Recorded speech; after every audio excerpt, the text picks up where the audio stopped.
Focus of Chapter 6 is jails and other types of detention facilities. In this chapter, you will learn about the intake process at jails and detention facilities. But I think more importantly, you're going to learn about some of the trends in prison populations, in jail and detention centers in the US today.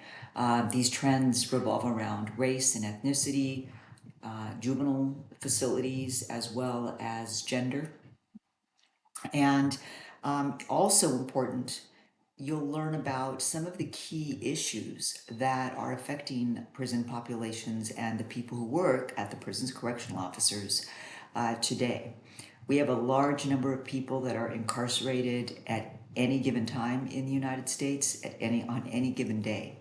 And many of these prisons have a lot of problems or issues that are difficult to resolve, difficult to deal with. Those include things such as overcrowding, which California prison system has had a big problem with over the last 20 years.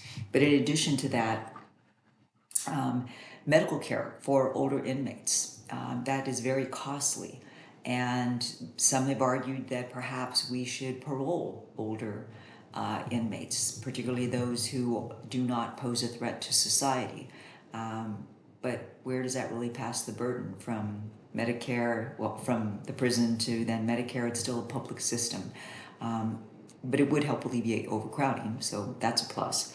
Also, mental health care for mentally ill inmates. This is a huge issue across the United States. There are a lot of mentally ill people, and of course, one of the reasons they commit crimes is because they are not medicated. And one of the reasons why they're not medicated is that they don't have access to health care. It seems that it's a vicious cycle for some mentally ill persons to be in and out of jail or detention facilities.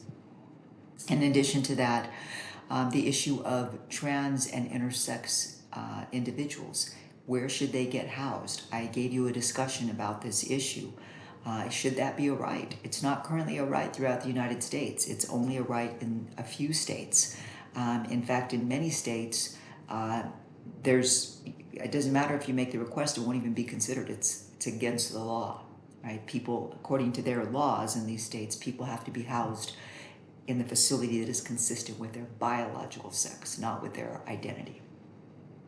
Also, suicide, sexual violence, these are also large problems, as well as gangs and solitary confinement, which is, unfortunately, at least in my view, a frequent punishment for people who act out, and even for people who don't necessarily act out, but who just disagree with some of the policies and make it uncomfortable for some of the people who are running the prisons. So this is a fascinating chapter. I hope that as you're studying this chapter, you think about what kinds of changes you would suggest that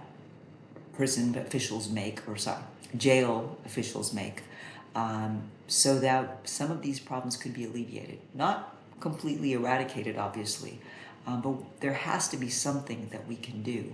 And there are some suggestions in this chapter, and maybe you can think of some of your own as well.